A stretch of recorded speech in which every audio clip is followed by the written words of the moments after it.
Bismillahirrahmanirrahim. Assalamualaikum warahmatullahi wabarakatuh.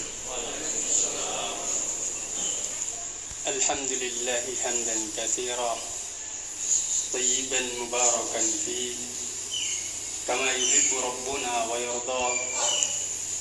Wa ashhadu an la ilaha illallah wahdahu la syarika lah iqraran bihi wa tauhidan.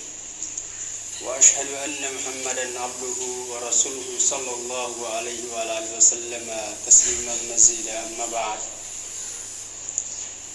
Ma'asyiral muslimin, sedang jamaah salat subuh Masjid Jannatul Iman Kota Makassar yang semoga dirahmati Allah Subhanahu wa taala.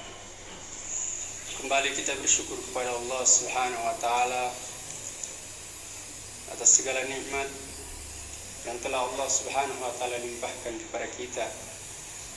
Terlebih-lebih nikmat yaitu nikmat taufik, hidayah itu taufik, yang dengannya kita bisa melaksanakan kewajiban kita sebagai hamba Allah Subhanahu wa taala, yaitu salat subuh secara berjamaah.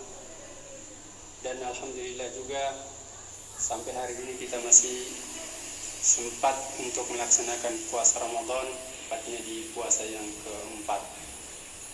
Salawat dan salam semoga tercurah kepada junjungan kita Nabiullah Muhammad sallallahu alaihi wasallam, keluarga dan para sahabat beliau, dan mudah-mudahan juga sampai kepada kita yang senantiasa berada di atas ajaran beliau. Amin rabbal alamin. Jemaah sekalian, satu ayat di dalam Al-Qur'an Allah Subhanahu wa taala berfirman, "Innallaha la yaghfiru an yushraka bihi wa yaghfiru ma duna dzalika liman yasha. Wa may yushrik billahi faqad iftara itsman 'azima." Sesungguhnya Allah Subhanahu wa taala tidaklah mengampuni dosa syirik. Itu menyekutukan Allah Subhanahu wa taala, Allah tidak ampuni. Wa yaghfiru ma duna dzalika liman yasha. Dan Allah Subhanahu wa taala mengampuni dosa-dosa yang di bawah syirik, dosa selain syirik. Tetapi liman yasha, bagi siapa yang dia kehendaki. Wa may yusyrik billahi faqad iftara itsman 'azima. Dan barang siapa yang melakukan kesyirikan, maka sungguh dia telah melakukan dosa yang sangat besar. Ayat yang mulia ini jamaah sekalian, yang semoga dirahmati Allah Subhanahu wa taala, menjelaskan kepada kita tentang besarnya bahaya kesyirikan. Yaitu memalingkan ibadah kepada selain Allah Subhanahu wa taala. Dari sisi mana jamaah sekalian? Dari sisi Allah Subhanahu wa taala tidak mengampuni dosa syirik. Dosa syirik Allah katakan, "Innallaha la yaghfiru an yushraka bihi." Allah tidak mengampuni. Allah Subhanahu wa taala tidak mengampuni dosa kesyirikan. Itu menyekutukan Allah Subhanahu wa taala. Di sini jamaah sekalian, tidak diampuni oleh Allah Subhanahu wa taala. Apakah yang dimaksud di sini yaitu tidak diampuni walaupun bertaubat, atau diampuni kalau dia bertaubat, atau Allah Subhanahu wa taala tidak mengampuni dan tetap dia akan azab di akhirat nanti. Maka jamaah sekalian, yang benar kandungan dari ayat ini adalah Allah Subhanahu wa taala tidak mengampuni orang yang melakukan kesyirikan ketika dia meninggal dalam keadaan belum bertaubat dari kesyirikan, ketika dia terjatuh dalam kesyirikan. Dan yang dimaksud dengan kesyirikan di sini adalah syirik akbar.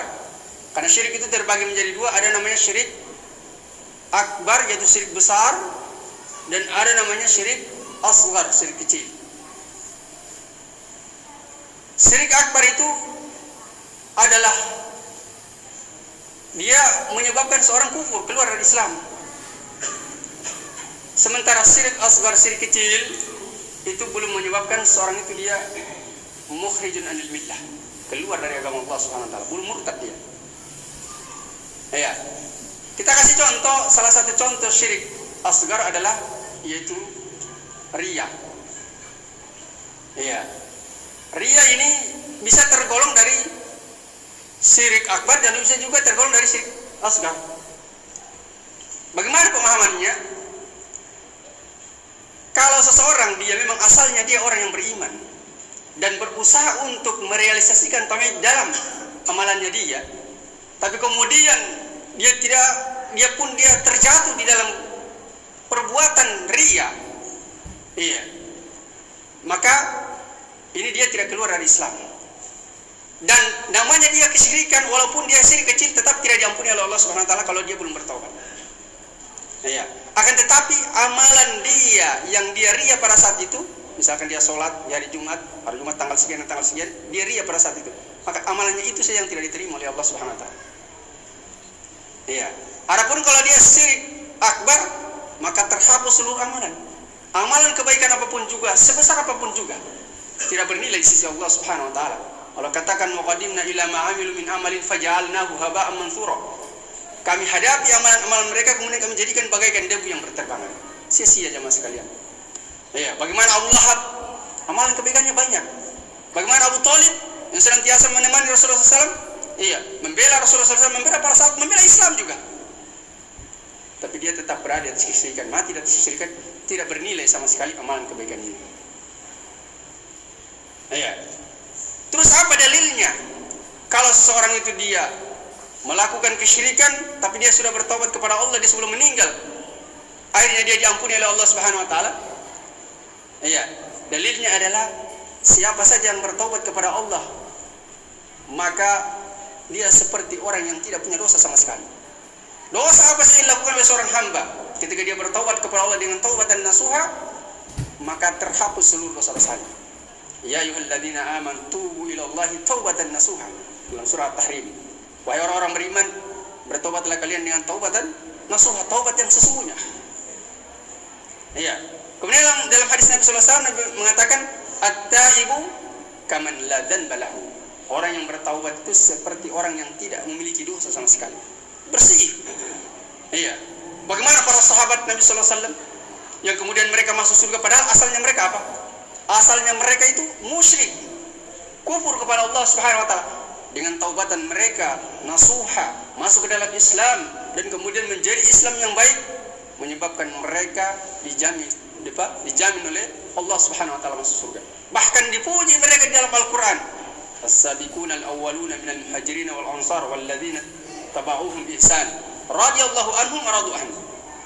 Ya, al-muhajirin wal ansar, orang-orang al-muhajirin dan al-ansar. Siapa yang dimaksud di sini? Para sahabat. Ya. As-sabiqunal awwaluna minal muhajirin wal ansar. Orang-orang yang pertama masuk Islam dari kalangan al-muhajirin wal ansar. Dan tidak ada kaum muslimin di zaman ayat ini turun kecuali para sahabat. Yang dimaksud adalah mereka. Ya. As-sabiqunal awwaluna minal muhajirin wal ansar wal ladzina tabauhum bi ihsan, dan orang-orang mengikuti mereka dengan baik. Yang mencontoh mereka dalam memahami agama ini, berdalil dengan Quran dan Sunnah dan memahami Al-Quran dan Sunnah dengan pemahaman mereka. Iya. Walladzina tabauhum bi ihsan radhiyallahu anhum, kata Allah. Allah ridho kepada mereka, waradu'an, dan mereka pun ridho kepada Allah Subhanahu wa taala. Ini orang-orang yang bertaubat kepada Allah Subhanahu wa taala, yang meninggalkan kesyirikan. Iya. Kemudian jemaah sekalian semua rahmat Allah Subhanahu wa taala, Allah katakan dalam ayat ini, wa yaghfiru ma duna dzalika liman yasha. Dan Allah Subhanahu wa taala mengampuni dosa-dosa selain kesyirikan. Liman yasha, bagi siapa yang dia kehendaki. Ayat ini dijelaskan oleh para ulama kita bahwasanya seseorang yang dia meninggal dalam keadaan bertauhid kepada Allah, tidak melakukan kesyirikan, atau dia melakukan kesyirikan tapi sudah bertaubat kepada Allah Subhanahu wa taala, kemudian datang dia menghadap Allah dengan membawa dosa-dosa besar tapi selain kesyirikan, zina, minum khamar, iya, dan lain-lain sebagainya, maka kata para ulama, kondisi orang ini tahta masyiatillah, di bawah kehendak Allah Subhanahu wa taala. Artinya apa? Kalau Allah berkehendak untuk mengampuni dia, maka Allah tidak adab. Tapi kalau Allah berkehendak untuk mengadab dia, Allah tidak ampuni dia, maka Allah akan adab. Tapi dia diadab tidak selama-lamanya di dalam neraka. Nanti dia akan dimasukkan juga ke dalam surga dan dia kekal dalamnya selama-lamanya. Disebabkan karena ketauhidannya dia kepada Allah Subhanahu wa taala. Iya, seperti itu.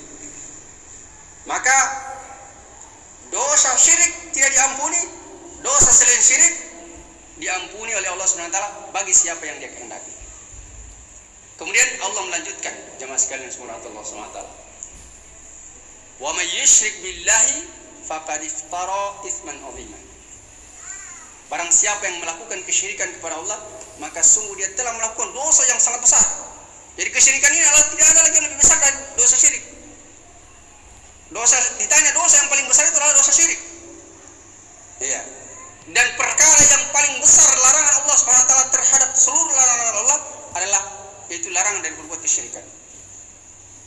Iya.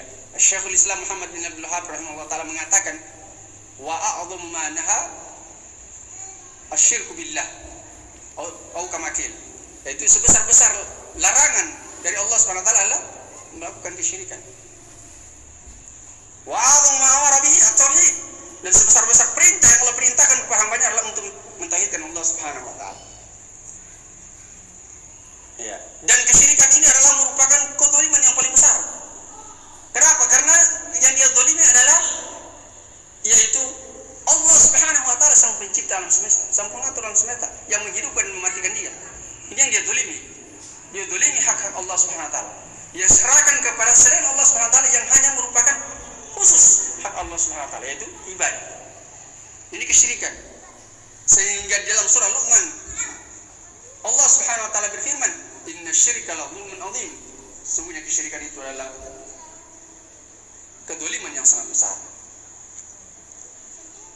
Kemudian jemaah sekalian, kami ingin menyebutkan beberapa faedah yang bisa dipetik dari ayat yang mulia ini. Faedah yang pertama adalah bahwasannya seseorang yang dia mati di atas kesyirikan, maka dia khalidina finnar, khalidan finnar, dia kekal dalam neraka selama-lamanya.